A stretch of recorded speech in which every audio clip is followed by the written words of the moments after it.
Doutora Marinês, um paciente com câncer de pâncreas, o que ele costuma sentir? Tem algum sinal de alarme? Tem alguma coisa que o paciente deve se preocupar e procurar um médico?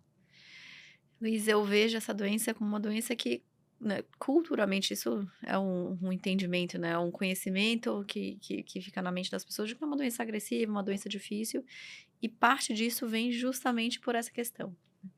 Eh, os sinais e sintomas geralmente são muito frustros, né, e geralmente ocorrem quando a gente já está diante de uma doença que é um pouco mais avançada. Então, muitas vezes as pessoas têm dor, mas uma dor inespecífica. O que que significa? Não é uma dor muito característica, é uma dor que às vezes é nas costas, a depender da localização, né, de onde esteja essa alteração no pâncreas, essa lesão no pâncreas, eventualmente pode não acontecer a dor.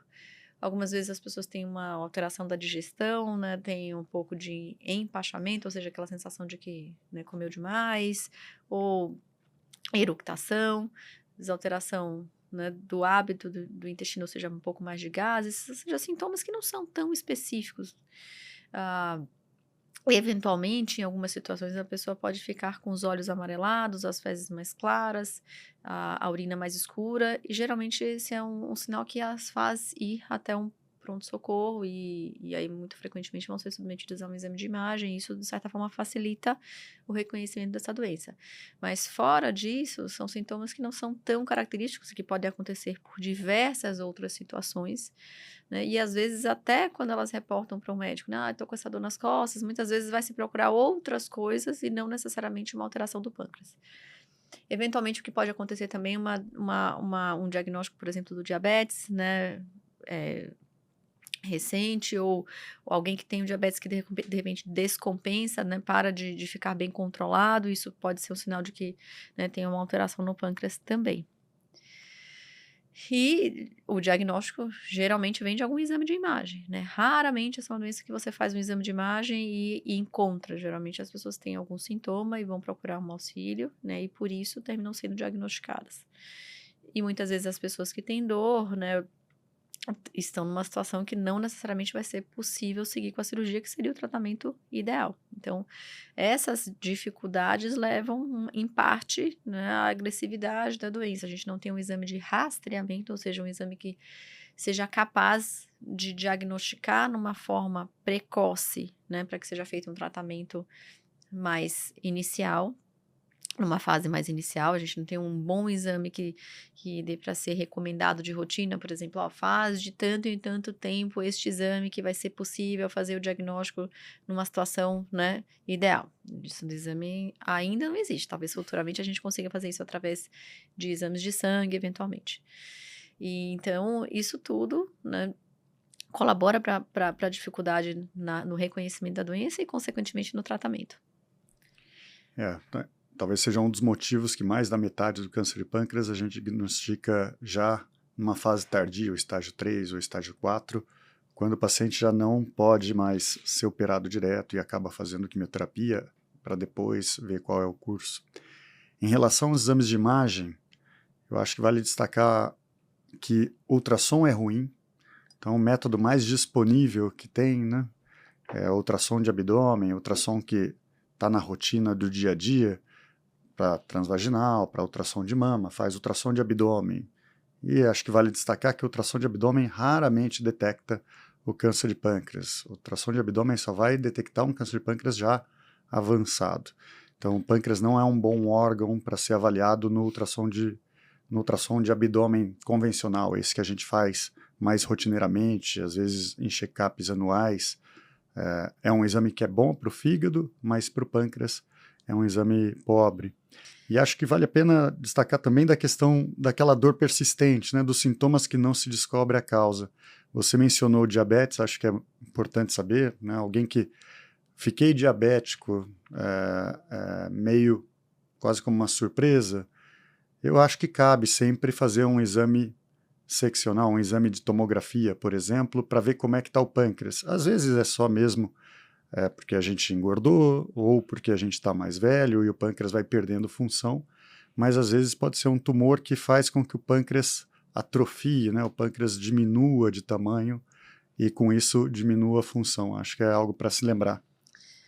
Eu eu queria complementar, eu mencionei aqui que a gente não faz rastreamento para tumor de pâncreas, isso é verdade, mas existem populações muito específicas para as quais, né, é recomendado fazer, né, uma atenção especial. Então, pessoas que tenham algumas alterações genéticas, pessoas que tenham múltiplos casos de câncer de pâncreas na família, ou pessoas que por algum motivo têm uma inflamação crônica do pâncreas, ou seja, pancreatite crônica. Então, essas pessoas merecem uma atenção especial nesse sentido e pelo risco, né?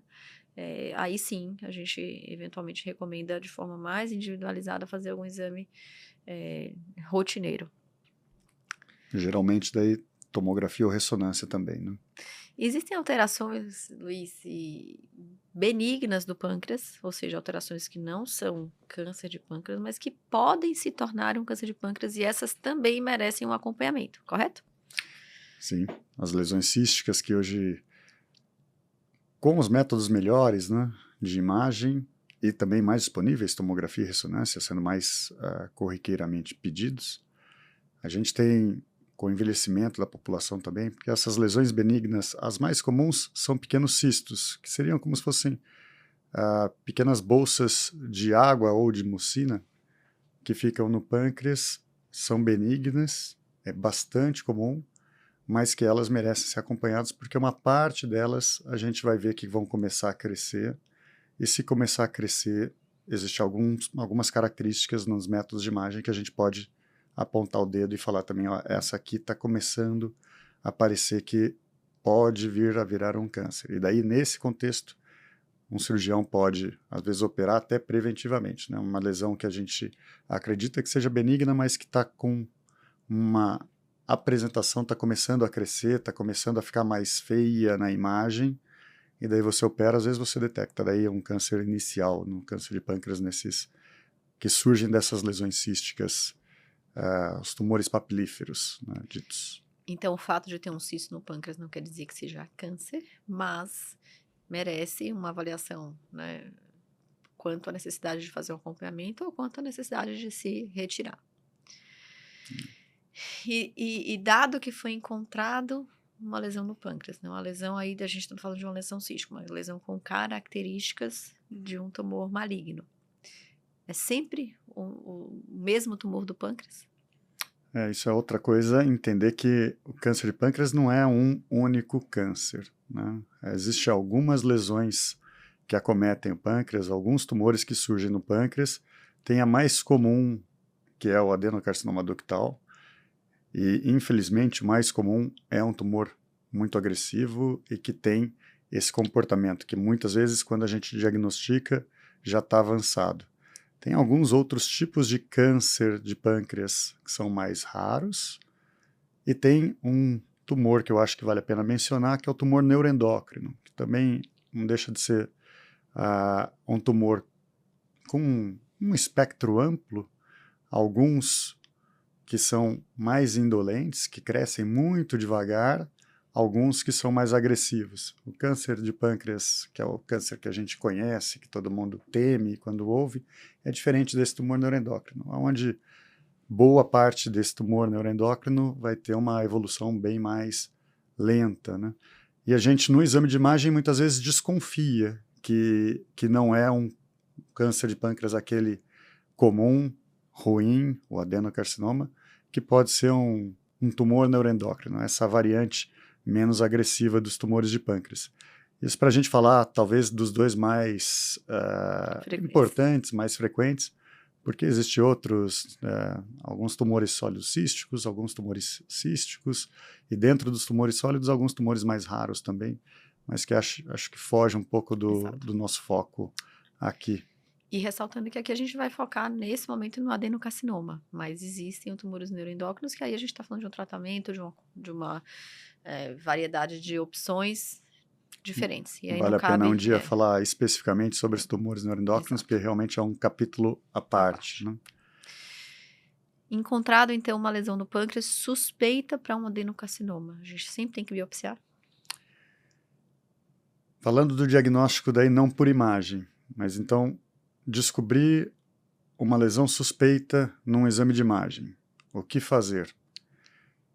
Eu não vejo que sempre precisa da biópsia, existem algumas características na tomografia ou na ressonância que já deixam essa possibilidade extremamente alta. E existem alguns marcadores de sangue que ajudam também. Então, quando você tem uma lesão com características que o radiologista consegue dizer muito suspeita para um câncer de pâncreas, e exames de sangue que também contribuem para isso, então tem um marcador que é o CA199, por exemplo, e ele vem também alterado, esse conjunto já pode possibilitar que seja tratado cirurgicamente. Isso porque a biópsia, que geralmente é feita por ecoendoscopia quando as lesões são pequenas, pode ser feita por tomografia quando as lesões são maiores, mas a biópsia nem sempre fecha como um câncer de pâncreas. Então, não é que a biópsia sempre conclui que trata-se de um câncer de pâncreas. A gente vê, às vezes, dificuldade do patologista, com pequenos fragmentos, afirmar que isso é um câncer de pâncreas. Então, existem situações que eu acho que o cirurgião, o oncologista, pode pedir a avaliação de cirurgião, e existem situações que os cirurgiões que são especialistas em pâncreas, com base em todas essas informações, muitas vezes opera sem ter a biópsia, porque a chance é muito grande. Quando a gente vai para uma cirurgia grande, e acho que isso vale a pena destacar, o pâncreas, a gente pode classificar em talvez 3 partes, mas o mais importante é dividir em 2 porções. A cabeça do pâncreas e daí o restante, que é o colo, o corpo, cauda. Esse restante é uma cirurgia grande, mas uma cirurgia comparável a outras cirurgias do intestino ou do estômago. Quando a gente te fala da cabeça do pâncreas, daí a gente está falando de retirar uma parte muito importante do pâncreas e uma parte particularmente difícil de tirar, porque por ali passa o ducto do fígado, por ali passa a saída do estômago. Então, quando você tira aquela porção, acaba sendo uma cirurgia extremamente grande. Tá? Entre vasos importantes, vasos que vão para o fígado, vasos que vêm do intestino, vasos que vêm do baço, do estômago. Então é uma área extremamente vascularizada e é como se fosse uma encruzilhada, né, do abdômen. E quando você tira aquilo, você acaba tendo que reconstruir o que vai para o fígado, reconstruir a saída do pâncreas, reconstruir a saída do estômago.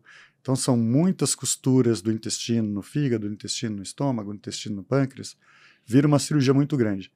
Por ser uma cirurgia muito grande, tentar confirmar com a biópsia, eu acho que ela é sempre útil, sempre apropriado. Sempre, se você puder, se for disponível aonde você está, fazer uma biópsia por ecoendoscopia, eu acho que é sempre válido a tentativa.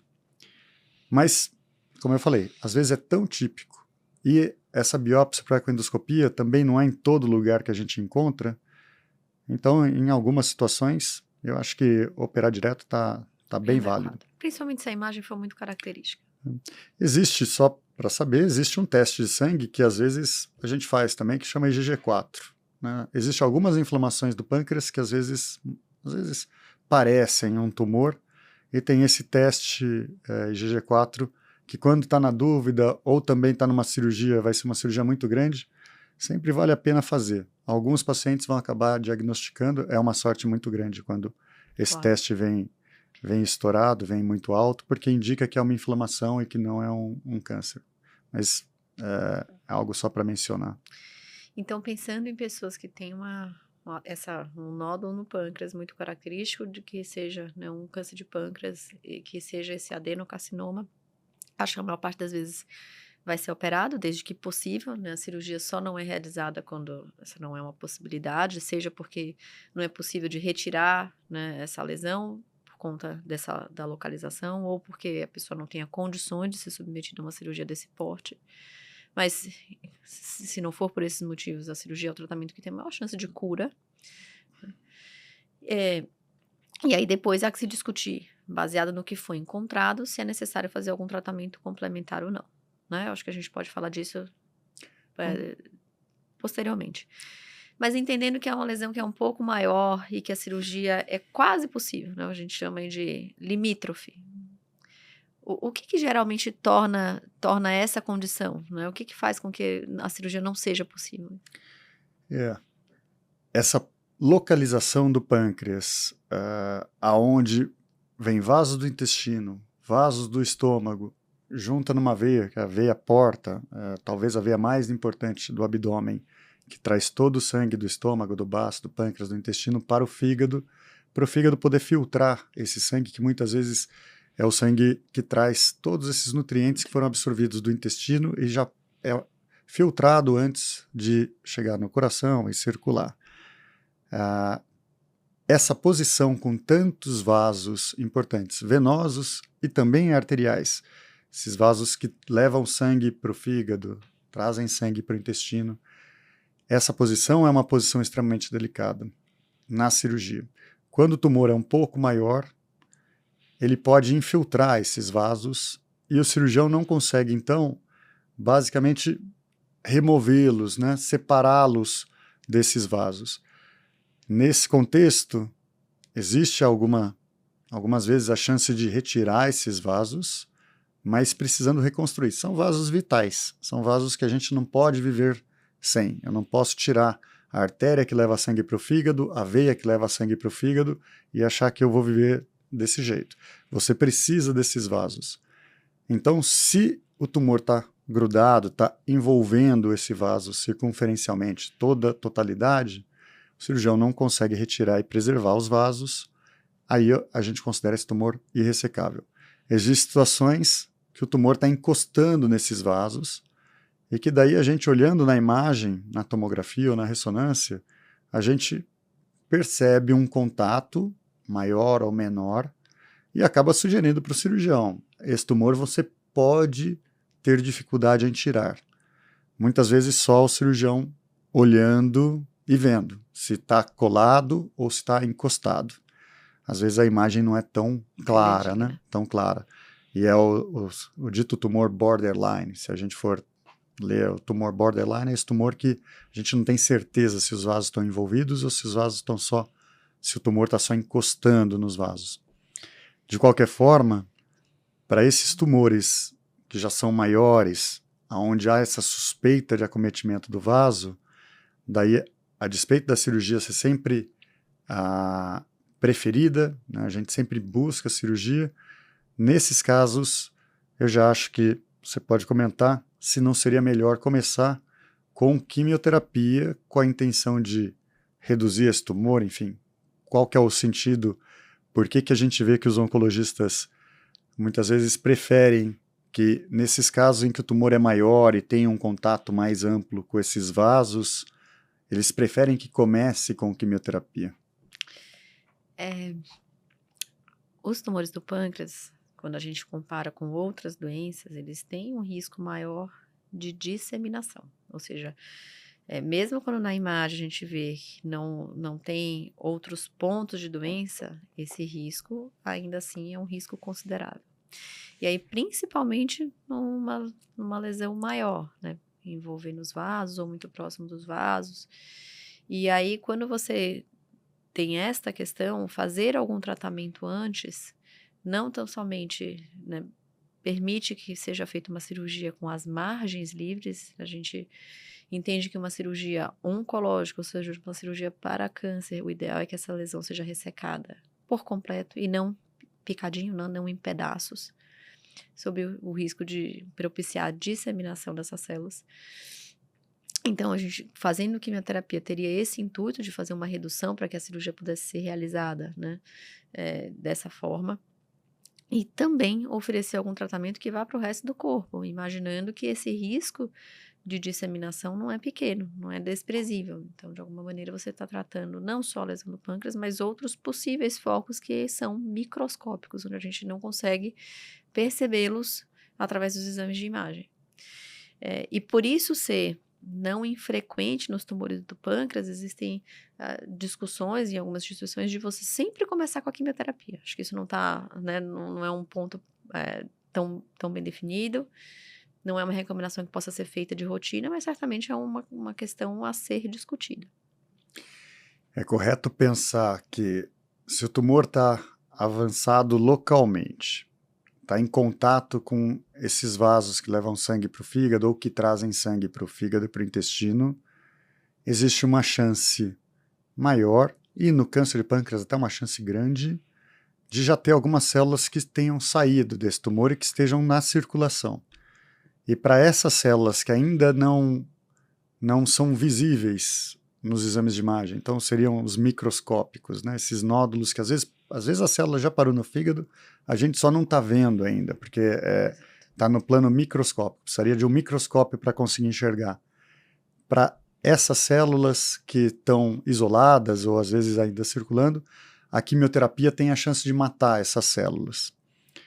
E se a gente tenta, às vezes, uma grande cirurgia, esses pacientes, às vezes, ficam semanas ou até meses para recuperar e conseguir fazer a quimioterapia. A gente pode falar depois um pouco sobre efeitos colaterais da quimioterapia, mas a gente sabe que a quimioterapia para o câncer de pâncreas é uma quimioterapia que exige bastante do organismo e que a pessoa precisa estar já com uma condição, né, de novo, restabelecida para fazer.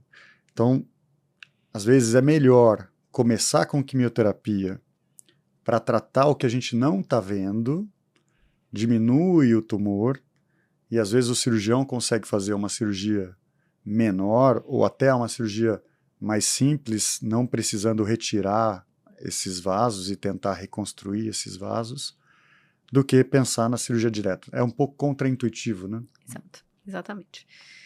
E aí, pensando em alguém que tenha conseguido operar, até por esse risco, né, ser maior nos tumores do pâncreas, não existe uma situação onde a gente não recomende quimioterapia após, dado que a pessoa tenha condições de fazer, diferente de alguém que não se recuperou bem na cirurgia e que não tenha condições de fazer. Aí a contraindicação é por outro motivo.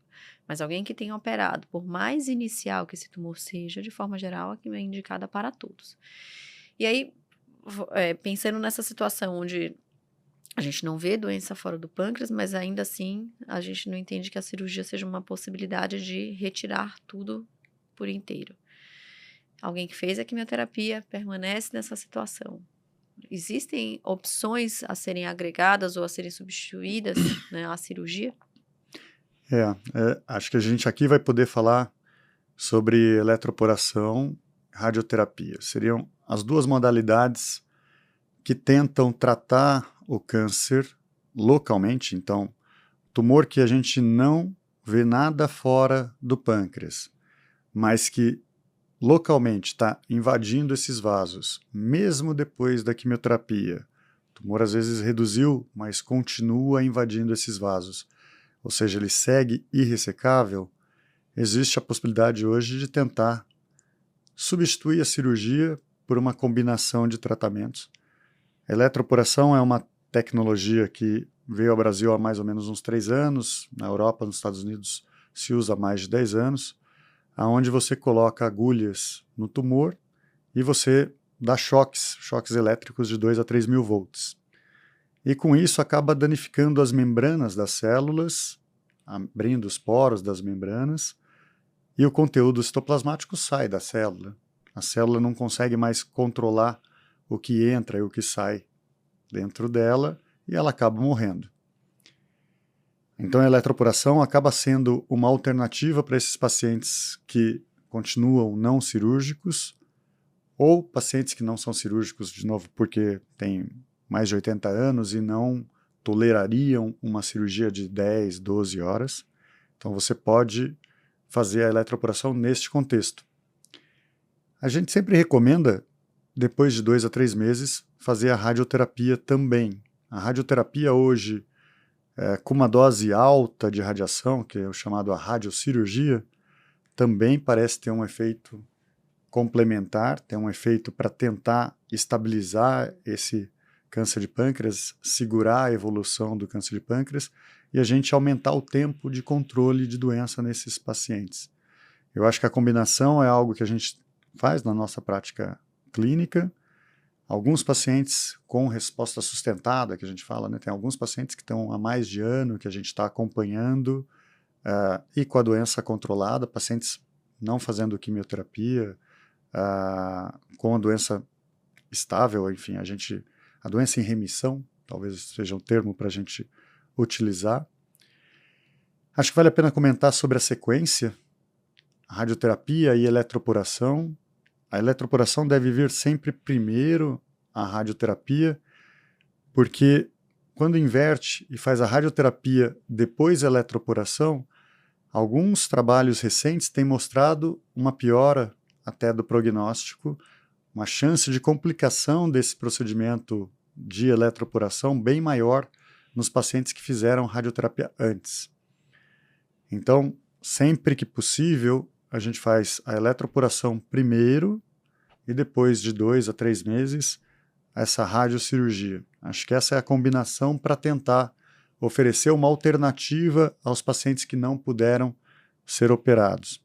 E daí sim a gente podendo ter um tempo maior de controle da doença, tentando, o que a gente sempre busca, né, viver mais e viver com qualidade de vida. É interessante ver que o conhecimento se expande. Eu acho que a gente está nesse processo de justamente entender e juntar conhecimento, mas são alternativas onde a gente vai buscando melhores resultados, né? Principalmente na situação onde a doença ainda não é possível de ser retirada, né, da forma ideal. Uma outra peculiaridade é que muitas vezes o exame de imagem não é capaz de nos dizer o grau de resposta, né? Há muita inflamação em volta desse tumor e às vezes parece não ter respondido e eventualmente essa resposta pode ser até mais importante do que a gente viu nos exames de imagem. A expertise do cirurgião geralmente ajuda muito nisso, né? E os marcadores tumorais no sangue, quando elevados, nem sempre eles estão elevados, podem nos dar uma dica de que houve uma boa resposta a despeito de não haver uma grande mudança nas imagens, né? Existe esse espectro, né? Existem tumores que a gente vai olhar na imagem e ficar na dúvida se dá para ressecar ou não. E daí eu sou partidário de tentar ressecar. Existe a possibilidade até de fazer eletroporação dentro da cirurgia. Então existe a possibilidade de ir para uma cirurgia, tentar ressecar. Se não for possível ressecar, fazer a eletroporação. Ou às vezes você consegue ressecar, o cirurgião consegue ressecar, mas tem um vaso, às vezes que vai para o fígado ou que vai para o intestino, que ele não vai conseguir retirar. Então vai ficar um pouco de tumor, vai sobrar um pouco de tumor. Existe fazer eletroporação só daquela área do tumor que sobraria, com a intenção, como você colocou, que é sempre que o tumor saia inteiro, que tire tudo. Não haveria benefício em fazer uma cirurgia tão grande para tirar 95% do tumor. A gente tem que tratar tudo, ou não justifica fazer uma cirurgia tão grande, correr o risco de uma cirurgia tão grande. A gente deve sempre lembrar que essa cirurgia de tirar a cabeça do pâncreas é uma cirurgia que nos melhores centros, em São Paulo, na Alemanha, nos Estados Unidos, a gente fala de uma taxa de mortalidade de 5 a 10%. Não é desprezível. Longe de ser desprezível, longe da gente fazer isso se não houver uma chance real de um ganho, né? De um ganho. Por isso, se vai para uma cirurgia tão grande, é bastante importante que retire todo o tumor. E isso acho que é um ponto extremamente relevante, né? Porque muitas vezes o pensamento, né, popular, pelo menos tirou uma parte, pelo menos me deixou livre disso, mas é um procedimento tão óbvio e o fato de deixar algo mesmo microscópico, né, é muito risco de que essa doença vai voltar a crescer, e aí tem todas as sequelas desse procedimento. Então, de fato um procedimento onde você quer fazer justamente se você acreditar de fato e houver a chance de que aquilo venha lhe ajudar, né? Senão, termina prejudicando mais do que ajudando. É onde daí entra os tratamentos alternativos. Essa questão da eletroporação e somado à radiocirurgia, eu acho que entra exatamente nos casos em que a gente julga que a cirurgia não vai ser uma cirurgia completa. Então, correr todo o risco, ter todo o tempo de internação, a demora que tem para se recuperar, para não ter um tratamento completo, não faz sentido. Então, o contexto é entrar para operar retirando tudo. Acho que todo mundo concorda que essa é a melhor opção. Agora, se não for para retirar tudo, daí já acho que é melhor, então, a gente fazer um tratamento menos agressivo, que consegue controlar essa doença também a mais longo prazo, porque o que vai acontecer quando você tira só uma parte do tumor é que em pouco tempo esse tumor vai estar de novo ativo e você passou por uma grande cirurgia, bastante tempo de se recuperar, às vezes você nem terminou de se recuperar e o tumor já está crescendo e já tem que voltar para a quimioterapia, por exemplo. Faz sentido, se for uma cirurgia com o risco de não tirar tudo, da gente considerar essas possibilidades de tratamento não cirúrgicas. E hoje eu acho que a gente vai acabar entendendo com o tempo quais seriam os pacientes que de fato se beneficiam. Eu converso com cirurgiões de pâncreas e uma coisa é fato, com as medidas tradicionais, com quimioterapia e cirurgia, cirurgiões são cada vez mais agressivos em retirar vaso, em reconstruir vaso, mas a gente não vê mudança na cura, né? Então a gente vê que os cirurgiões são cada vez mais agressivos, mas a gente não vê mais pacientes sendo curados do que a gente via há 10, 15 anos atrás. Então, os próprios cirurgiões questionam se é só cirurgia. A gente deve precisar de alguma coisa a mais para conseguir aumentar a taxa de cura desses pacientes que têm um câncer de pâncreas mais avançado localmente. Perfeito. E certamente cirurgias desse porte, ainda com envolvimento vascular e com troca de vasos, são cirurgias que certamente não são realizadas em qualquer centro, né? E não desmerecendo, claro, a condição cirúrgica, mas não é algo que expertise seja, né, desnecessária. O ideal é que isso seja feito por pessoas que têm, né, o hábito de realizá-los. Você sabe que a minha visão no câncer de pâncreas é que a gente deve deixar o ego de lado. Todo cirurgião, todo médico quer ajudar o paciente que está na sua frente. Mas eu acho que especificamente no câncer de pâncreas, eu acho que é um sinal da boa prática médica um cirurgião, às vezes de abdômen, mas que não está acostumado a operar pâncreas, recomendar a um colega cirurgião que faça só pâncreas, ou que opere muitos casos de pâncreas por ano ou por mês.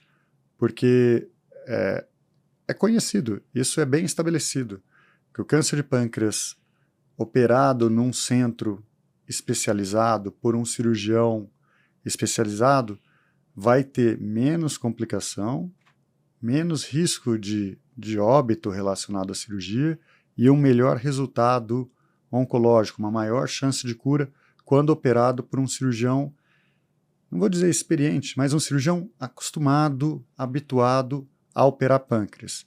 Então existem cirurgiões que às vezes são excelentes cirurgiões e excelentes médicos para retirar uma vesícula, para fazer uma hérnia, para operar um estômago, mas o câncer de pâncreas especificamente, eu realmente acredito que é melhor quando operado em grandes centros. Você vai ter um resultado melhor. Então, eu acho sim que quem tem um câncer de pâncreas deve procurar médicos especializados em pâncreas. E acho que mesmo na questão da eletroporação, falando um pouco especificamente da minha área, eu acredito que a eletroporação vai crescer no Brasil, vai estar mais disponível, mas também não é um procedimento simples de se fazer. Eu também acredito que os grandes centros que tenham maior volume vão acabar tendo melhor resultado do que quem vai fazer uma eletroporação por ano. A verdade é que vai acabar tendo um mau resultado. Então, especificamente no câncer de pâncreas, concordo, não estou querendo desmerecer nenhum cirurgião, mas os próprios cirurgiões admitem que a cirurgia do câncer de pâncreas não é uma cirurgia para se fazer em qualquer hospital, por qualquer equipe cirúrgica. Isso realmente impacta no resultado. Lembrando que muitas vezes não é só o cirurgião também. Às vezes é um cirurgião excelente, mas se não tiver uma UTI excelente, se não tiver uma enfermagem excelente, se não tiver uma área de apoio no diagnóstico ou na radiologia intervencionista excelente, o cirurgião não consegue ter o mesmo resultado que ele teria quando ele estava num grande centro. Então, muitas vezes, não é nem o cirurgião o fator limitante, às vezes a estrutura que ele está trabalhando pode ser um fator limitante. Acho que isso é importante destacar. Perfeito. A cirurgia da cabeça, do pâncreas, você já comentou, né, da sua, né, dificuldade e peculiaridades. Quando se opera a cauda do pâncreas, né, é uma cirurgia menos mórbida nesse sentido, tem menos impacto na alimentação, na tolerância alimentar, mas eventualmente o baço, né, é retirado. Essa é uma coisa que é muito frequentemente perguntada. Tem que fazer isso mesmo? A gente podia um dia até convidar cirurgião para vir falar sobre esses temas que eu acho que são bastante interessantes, acho que muita gente tem dúvida. A questão do baço, o baço não é um órgão vital, né? A gente vive bem sem baço. O baço tem a sua utilidade, não é um órgão inútil, vamos dizer como é o apêndice do seco. Não é um órgão inútil, tem a sua utilidade, mas não é um órgão vital, não é um órgão que alguém vai viver mal, né, quando tira o baço. Então, eu acho que daí vai uma questão da localização do tumor. Se o tumor está infiltrando, às vezes envolvendo também a artéria do baço, é sem dúvida muito melhor tirar o baço e tirar a artéria do baço para o tumor sair inteiro, do que tentar preservar o baço, tentar deixar o baço e acabar deixando tumor junto do vaso do baço. Não tem um custo-benefício favorável. Exato. Na dúvida, é melhor tirar o baço. Mas existe, em tumores iniciais, dependendo da posição, existe a possibilidade de preservar o baço. E eu vejo os cirurgiões, quando possível, muitas vezes preservando. Da mesma forma, tem a questão da cirurgia do robô, com a cirurgia aberta, né? Cirurgia robótica, essa cirurgia super conhecida, super divulgada, cirurgia do robô. E na questão da cauda do pâncreas, a gente vê que passa a ser muito mais fácil, confortável para o cirurgião fazer a cirurgia com robô ou com laparoscopia, né? Cirurgias que não precisem abrir grandes cortes na barriga, que tem uma recuperação muito mais rápida, menos dor no pós-procedimento, menos complicações tipo hérnia, né? E a cauda a gente vê que acaba sendo uma área mais fácil para o cirurgião realizar essa cirurgia com essas técnicas minimamente invasivas do que a cabeça, aonde, de novo, é uma cirurgia muito grande, que tem que fazer todas essas costuras do intestino, de novo, no fígado, do intestino no estômago, do intestino no pâncreas. Quando você tira só a cauda do pâncreas, esses tumores que estão no corpo ou na cauda, você não precisa fazer nenhuma dessas costuras do intestino, né? Você só corta só. Né? Você, o só entre aspas, mas você só corta o pâncreas e retira a cauda. É uma cirurgia ainda delicada, né? O pâncreas é um órgão delicado. O pâncreas é um órgão muito sensível e que tem a capacidade de inflamar muito. Essa enzima que o pâncreas produz, a enzima pancreática, o pâncreas produz várias coisas, né? O pâncreas é um órgão complicado. Produz coisas que jogam no sangue, produz coisas que jogam no intestino, dentro do intestino. Mas especificamente isso que ele produz, essa enzima que ele produz e joga dentro do intestino, é uma enzima muito corrosiva, né, que ajuda muito na digestão. Então é uma enzima que muitas vezes acaba corroendo a costura que o cirurgião faz quando ele resseca o pâncreas, e daí cai dentro da barriga essa enzima chamada amilase. E a amilase dentro da barriga acaba também dissolvendo a gordura que existe dentro da barriga. Então, vira uma coisa complicada, não é tão raro isso acontecer. Muitas vezes o cirurgião deixa um dreno para, se cair alguma secreção pancreática, já sair do corpo pelos drenos. Bom, um lembrete, né? Se alguém tiver que retirar o baço, tem algumas vacinas que devem ser feitas pré ou pós a cirurgia, então acho que é uma mensagem que vale a pena ficar registrada. Como você disse, não é um órgão vital, é essencial, ele, né, pode ser retirado sem um prejuízo muito grande, mas esse é um fato que vale a pena deixar registrado. E aí, na doença onde não é possível operar, não é possível pensar numa cirurgia mesmo com essas técnicas associadas, ou porque realmente a gente não vai conseguir chegar num ponto cirúrgico, ou porque a doença já foi para outro local. né? Aí, nesse caso, geralmente o tratamento é principalmente baseado em quimioterapia. Existem algumas opções de quimioterapia, não existe um único caminho a ser perseguido. Existem análises genéticas que valem a pena ser feitas se disponíveis, né, com o intuito de tentar identificar alterações que podem ter predisposto essa doença e que eventualmente podem implicar em tratamentos pós-quimioterapia, mas certamente o principal caminho, pelo menos de início, é a quimioterapia. Em relação às complicações, acho que é sempre uma angústia para o paciente, né? Uma dúvida de todo mundo que está envolvido, é a quimioterapia do câncer de pâncreas. Se a gente for citar a mais comum, que é o FOLFIRINOX, uma combinação de 3 drogas, o que o paciente deve esperar em relação a efeitos colaterais, cai cabelo? Então, primeiro, essa é uma combinação, como você falou, de 3 drogas. 2 delas são feitas no primeiro dia, né? Não necessariamente a pessoa precisa ficar internada para isso, pode ser feita em um hospital dia, num estabelecimento onde tenha, né, autorização para que seja feita quimioterapia, muitas vezes, né, em clínicas ou hospitais. Então, 2 dessas medicações são feitas no primeiro dia, previamente oferecidas medicações para conter, né, efeitos colaterais e principalmente náusea, enjoo. E a terceira medicação, ela é feita continuamente, ela é feita por 46 horas. E para que isso seja possível, é colocado um catéter, né? Um catéter que chama Portocat, depois a gente explica aqui como que ele é implantado, ou um acesso venoso chamado de PICC, onde esse acesso não corre o risco de sair espontaneamente, como, por exemplo, o acesso que é colocado para fazer uma medicação rápida ou para quem está internado, né? Então, para que se vá para casa com essa quimioterapia, e muitas vezes é isso que é feito, a pessoa vai para casa com essa medicação, é colocada sob a infusão de uma bombinha ou elétrica ou elastomérica, né? Essa infusão vai sendo feita pela pressão. E é feito assim no mundo inteiro, porque os efeitos colaterais são mais bem tolerados dessa maneira. Mas que para que isso possa ser feito, para que ela possa ir para casa com essa infusão, o acesso venoso tem que ser confiável, então, ou via Portocat ou via um catéter de PICC. Dito isso, então, né, essa combinação pode levar a enjoo, a gente já falou, são feitas medicações a quimioterapia nos primeiros dias, e geralmente nós somos bons em conter esse enjoo. Algumas pessoas vão precisar de mais medicações que existem, ou outras pessoas vão, né, ficar bem com o que é feito. Geralmente, os primeiros dias há mais perda do apetite, um pouco mais de cansaço, e isso vai melhorando progressivamente.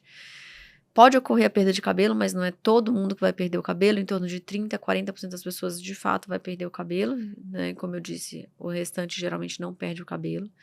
É possível, desde que, né, o estabelecimento tenha essa disponibilidade, usar uma touca gelada. Isso tem que ser feito com uma certa cautela, eu vou explicar por quê, para diminuir o risco de queda do cabelo.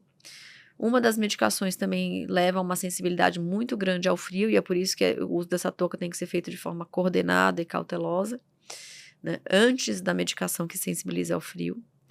A oxaliplatina é essa medicação que sensibiliza, então, muito provavelmente nos primeiros dias após a quimioterapia, se for tocar em alguma coisa gelada, respirar um ar muito frio, comer um alimento mais gelado, água gelada, sorvete, vai ter uma sensação desconfortável, como se fosse um choque. Não vai levar a nenhuma consequência mais séria, mas é desconfortável. É importante que as pessoas saibam disso, porque primeiro vai ser um susto tremendo, né, e segundo que é melhor evitar. Pode soltar o intestino, as pessoas podem ter diarreia, e não há que se tomar nenhuma medicação preventiva, mas certamente ter essa informação e ter já o manejo para isso, orientado. Para algumas pessoas a imunidade pode cair, é muito infrequente que se tenha febre relacionada à queda da imunidade, mas essa informação também é extremamente relevante, porque alguém que está fazendo quimioterapia e tem febre deve se dirigir ao hospital a fim de investigar se há uma queda da imunidade ou não, e se deve se usar antibiótico por conta disso, se há algum foco infeccioso. E eu diria que essas são as principais alterações que estão relacionadas a essa combinação de medicações. Existem alterações mais graves, né? Por exemplo, podem-se ter eventos cardiovasculares, algumas pessoas podem ter dor, há pessoas que têm muita sensibilidade a essa medicação que vai na bombinha para casa, e existem algumas maneiras da gente tentar identificar quem são essas pessoas, mas aí nós estamos falando de alterações muito menos frequentes. Em relação à imunoterapia, também é outra coisa que a gente sempre ouve falar. Como que funciona a imunoterapia no câncer de pâncreas? Funciona? E aí, quando a gente fala de imunoterapia, a gente está falando de medicações que têm por objetivo permitir que o seu sistema imune atue sobre aquela doença oncológica. Existem diversas medicações em uso hoje, nesse sentido, para diversos tumores, mas nenhuma delas se provou ativa nos tumores de pâncreas, no adenocarcinoma de pâncreas. Então, não faltam estudos, felizmente, tanto com combinações de imunoterapia com vacinas, como outras formas de manipulação do seu sistema imune a fim de atuar sobre o câncer de pâncreas. Então, estudos clínicos existem, principalmente fora do nosso país, mas nenhuma medicação disponível hoje, né, comercialmente, e isso eu não estou falando só daqui, estou falando, né, em diversos países, nenhuma das medicações aprovadas se mostrou ativa contra os tumores de pâncreas. Então, a imunoterapia ainda não é uma realidade para os tumores de pâncreas. Se a quimioterapia eu fiz, o tumor cresceu, como que a gente faz? Qual é o próximo passo? Essa é a importância de se estar muito próximo, né, do seu médico e de ter os exames de imagem regularmente. Primeiro porque isso pode se manifestar através de sintomas ou eventualmente através das imagens, mas há outras combinações de quimioterapia que podem ser utilizadas, né, e aí se uma quimioterapia não tem um efeito desejado, há que se trocar para outra combinação diferente. Essa outra combinação, a gente pode até mencionar que daí é uma combinação de 2 drogas. 2 drogas. Então, existem 2 combinações principais utilizadas nesse cenário. Uma é o FOLFIRINOX, a gente já conversou aqui, é a que vai para casa, né, com a medicação. A outra envolve 2 medicações, a gencitabina e o nab-paclitaxel. É feita uma vez por semana. Então, por exemplo, fez num dia, vai repetir nesse mesmo dia na semana seguinte, e normalmente são feitas 3 semanas seguidas com uma de intervalo. Eventualmente, né, ninguém tem exatamente a mesma tolerância a todos os remédios, não tem o mesmo metabolismo, então para algumas pessoas é necessário que a dose seja ajustada e eventualmente se faz 2 semanas seguidas de um intervalo, então traz esse intervalo um pouco para antes. Esses são os ajustes que vai se fazendo no dia a dia, né, entendendo como cada pessoa reage aos medicamentos, mas essa é uma outra opção e eventualmente se usa até de início, passa para o outro depois, então começou com um e não funcionou bem, vai para o seguinte. Perfeito. Acho que vale a pena mencionar, em câncer de pâncreas não é tão incomum esses pacientes terem sintomas, às vezes, relacionados ao câncer de pâncreas. A dor, a gente mencionou como uma das coisas que pode acontecer, que acontece também pela localização do câncer de pâncreas, tem nervos que passam e que levam inervação da dor. E, por isso, é relativamente comum quem tem câncer de pâncreas que não está respondendo ao tratamento de quimioterapia ou antes de fazer a quimioterapia, ele referir dor. Quando não está fazendo quimioterapia, lógico, a gente vai começar a tratar e muitas vezes quando melhora a dor, a gente até entende então que o tratamento está funcionando, né? É um bom sinal. Agora existe uma situação que é quando o paciente fez a quimioterapia, às vezes a quimioterapia funcionou, mas o tumor voltou a crescer, a gente tentou outro esquema, funcionou, mas voltou a crescer, e o paciente está com dor. Então, existe um tratamento que é possível se cortar os nervos da dor. Acho que é bom saber que existe essa possibilidade. Então, pacientes que estão tomando muito remédio para dor e ainda assim desconfortáveis, ainda assim com dor, ou às vezes com muito remédio para dor com efeitos colaterais, prende o intestino, dá sono. A gente tem uma alternativa de fazer uma chamada alcoolização, né? Você vai e injeta álcool absoluto nesses nervos. É um procedimento que é feito também em day hospital, não precisa necessariamente internar. Usa-se geralmente tomografia para guiar essas agulhas finas até o ponto onde esses nervos passam para queimar esses nervos que trazem a dor. E dessa forma, então, é um procedimento que a gente gosta de fazer porque tem uma taxa de êxito muito grande, uma taxa de sucesso muito grande, e você tira a dor, muitas vezes completamente, às vezes você atenua a dor, mas ajuda bastante os pacientes a tolerarem essa ideia de, às vezes, ter que conviver com esse tumor no pâncreas, né? Eu já acho que dor é uma sensação que deixa a pessoa muito debilitada. Primeiro por ter que ficar tomando remédio continuamente, e aquela angústia, ansiedade de que vai ficar com dor e que talvez o remédio não dê conta e que passou aquele tempo e já está com dor de novo. E fora o impacto psicológico, né, nas restrições que levam no dia a dia, não quero sair porque eu tô com dor, quero ficar mais deitado porque eu tô com dor, não quero me mexer porque eu tô com dor. Então, muitas vezes você começa até com a quimioterapia para alguém que nunca se tratou, mas eventualmente, aí é um ponto de vista pessoal, eu acho que a gente deve considerar mesmo, porque só o fato de ter que ficar tomando remédio continuamente já eu vejo como um impacto na sua qualidade de vida, gerando toda essa questão, né, de desconforto e ah, ansiedade quanto, se vai estar bem, se não vai estar bem, se o remédio tem os efeitos colaterais ou não. Então, eu acho que é um procedimento que eu realmente consideraria em diversos estágios, né, desse diagnóstico, tratamento, justamente a fim de melhorar a qualidade de vida das pessoas. Uma das coisas que a gente teme, às vezes, é quando esse tumor ele espalha para o peritônio. O peritônio sendo um órgão ou um tecido que envolve as alças por dentro, né? E é uma das áreas dos territórios que muitas vezes o câncer de pâncreas espalha. Existe algum tratamento que a gente pode fazer se tiver nesse peritônio fazendo ascite, por exemplo, que é quando fica fazendo barriga d'água, e isso causando desconforto para o paciente?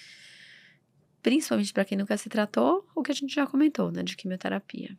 Eventualmente, aí existem, né, estudos nesse sentido, de a gente usar técnicas de jogar a quimioterapia especificamente no peritônio com o intuito de tentar conter esse acúmulo de líquido, né.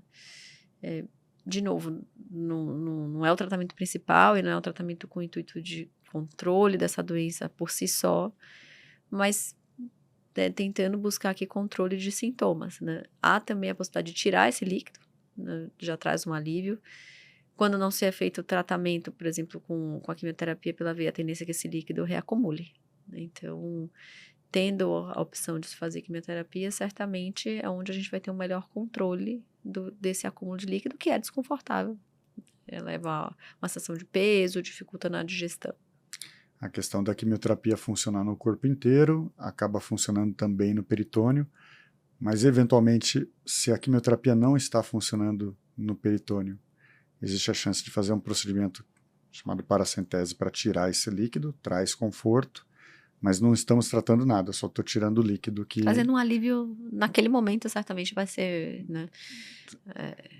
E esse procedimento chamado PIPAC, então já é um procedimento onde a gente tenta, o cirurgião geralmente faz isso e joga um spray de quimioterapia nesse peritônio, tentando, de certa forma, secar, né? A quimioterapia não deixa de ser, não deixa de acabar, talvez queimando, vamos pensar assim, esse peritônio para que ele seque, pare de produzir líquido e tenha uma porcentagem de êxito, de sucesso Exato. nisso, para parar de ficar tendo que ficar fazendo paracenteses ou ficar com aquela barriga de água desconfortável quando a quimioterapia na veia não está resolvendo.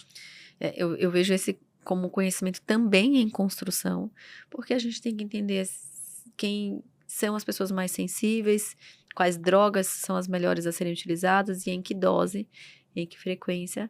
Mas esse é o objetivo de fato, a gente tentar controlar essa doença só aqui, não tem nenhum efeito fora dessa região, e principalmente nesse controle de sintomas, né? E aí do líquido especialmente. Eu acho que a gente pode falar de uma controvérsia envolvendo a minha área, e eu falo controvérsia porque, de fato, não vai ser um consenso entre oncologistas, cirurgiões, mas existe uma situação em que o tumor de pâncreas espalhou para o fígado com poucas lesões, vamos chutar aqui 2, 3, lesões pequenas no fígado e a gente faz quimioterapia para esse paciente. A ideia, sempre num tumor mais avançado, é começar com quimioterapia. Isso é um conceito importante e não acho que é tão amplamente divulgado. Eu acho que ainda existem cirurgiões que vão falar em tirar o tumor do pâncreas e operar o fígado junto. Mas cirurgias tão grandes, muitas vezes fazem o paciente ficar muito debilitado, são muito arriscadas e demora para o paciente conseguir vir a fazer quimioterapia. Então, nesse contexto onde a gente descobriu um tumor e já tem lesão no fígado junto, quando você descobre, o melhor sempre é fazer quimioterapia primeiro. Acho que isso é um ponto pacífico. A controvérsia vem agora. Fiz a quimioterapia, tumor diminuiu. Esses nódulos, 2, 3 nódulos no fígado também diminuíram. Existe alguma coisa que eu possa fazer além de só quimioterapia? Eu acho que essa é uma situação muito controversa. Se a gente for ler o que está escrito no livro, o tratamento é manter ou fazer um intervalo de quimio depois de um tempo razoável de uma resposta mantida. Existem algumas pessoas, né, que se tratam e que eventualmente são submetidas a um tratamento local, ou seja, cirúrgico ou de ablação, e que eventualmente permanecem sem a doença. Não é a regra para todo mundo, infelizmente. E nós não sabemos de antemão identificar quem são essas pessoas, de forma que a gente possa dizer assim, para você vale a pena fazer e para você não. Então, é uma situação que talvez caiba a discussão, né, entendendo aquele contexto, que outras peculiaridades existem naquele caso e que eventualmente ter a mente aberta para que isso, né, possa acontecer para algumas pessoas mesmo. E, infelizmente, nem todo mundo vai ter um grande benefício disso.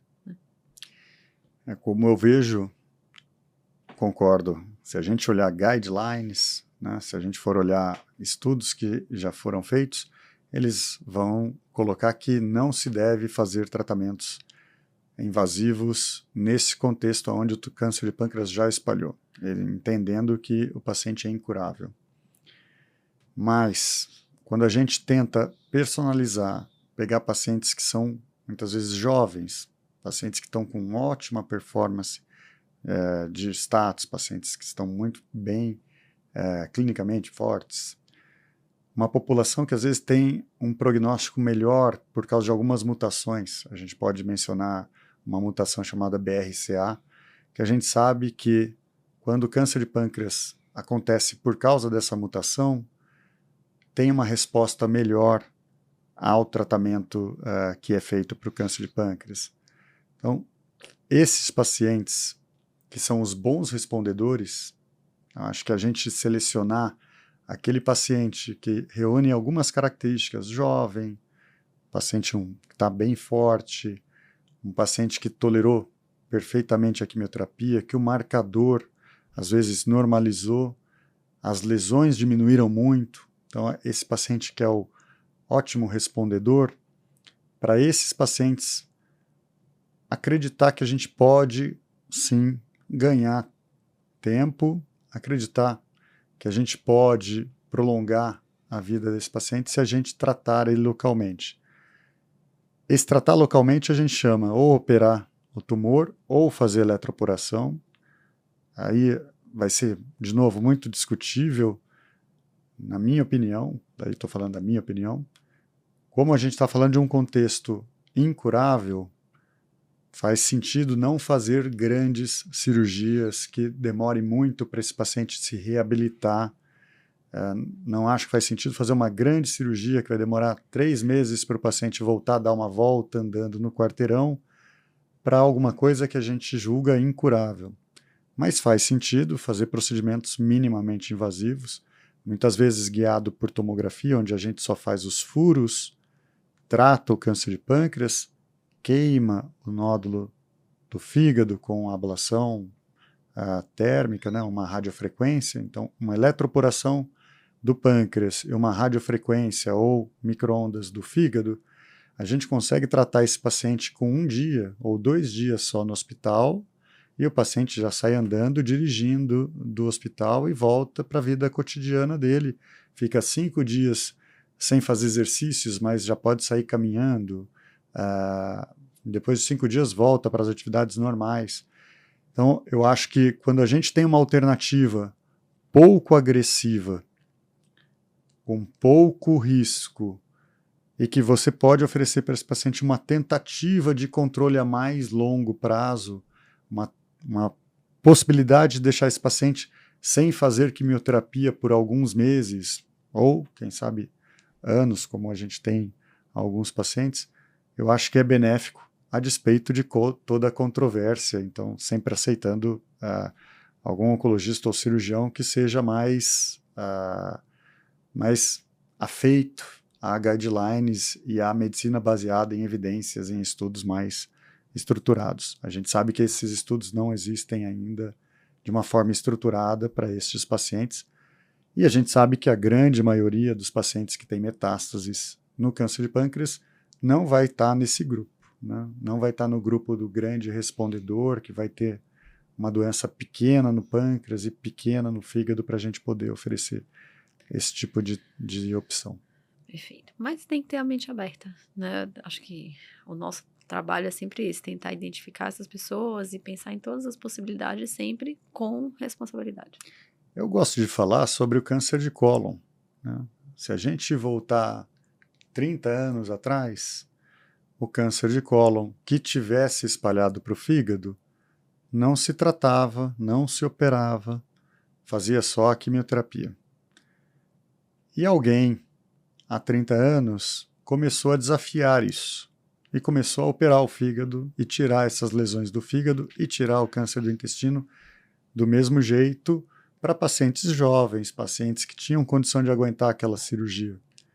E se viu que os pacientes que se faziam isso iam melhor do que os que não se faziam, a ponto de que hoje é consagrado em câncer de intestino, sempre se opera o fígado quando possível. Tira todas as lesões, independente do número de lesões. Então, não dá para a gente afirmar que vai ser a mesma coisa, óbvio. É uma outra doença, o câncer de pâncreas é uma doença pior, né? Uma doença mais agressiva. Mas, quando a gente pega pacientes que têm respostas também melhor do que o esperado, eu acho que esses pacientes merecem discutir, saber que é uma tentativa, e se for o desejo do paciente tentar alguma coisa a mais do que só quimioterapia, nesses contextos de um paciente que foi o ótimo respondedor, que reúne todas essas características, eu acho sim válido tentar. E a gente sabe, né, porque a gente tem no consultório pacientes que isso foi tentado no passado e que estão, graças a Deus, muito bem hoje, e que se não tivesse tentado fazer isso, acho que ninguém acredita que a gente teria conseguido manter esses pacientes bem por tanto tempo, por anos a fio, né? Inclusive com pelo menos uma paciente que a gente sabe que há mais de 5 anos tratado num contexto de doença que tinha metástase para o fígado, lembrando que essa paciente que eu estou pensando tinha a mutação de BRCA. Uma doença extremamente sensível ao tratamento. Favorece, melhora o prognóstico, né?